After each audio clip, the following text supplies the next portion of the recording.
Sa Digo City, patay kagabi ang barangay kapitan ng barangay 3 de Mayo matapos na siya'y barilin ng hindi pa nakikilalang suspect habang naka-live stream sa kanyang Facebook.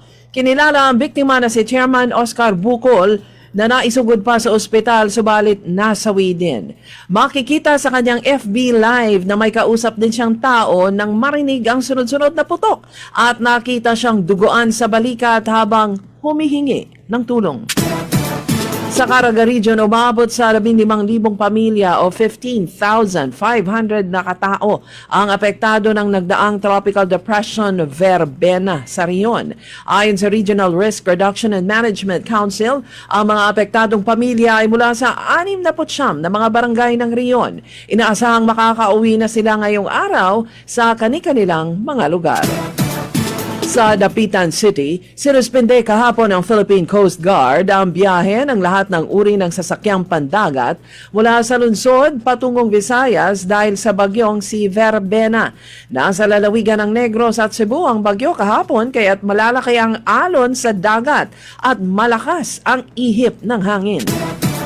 Sa Davao City, inanunsyo ng DTI Region 11 na ang mga sikat na produkto mula sa lungsod ay ibibida sa Mandayao, the Davao Region Trade Fair. Ito'y nakatakda naman sa December 4 sa Shangri-La Plaza sa Mandaluyong.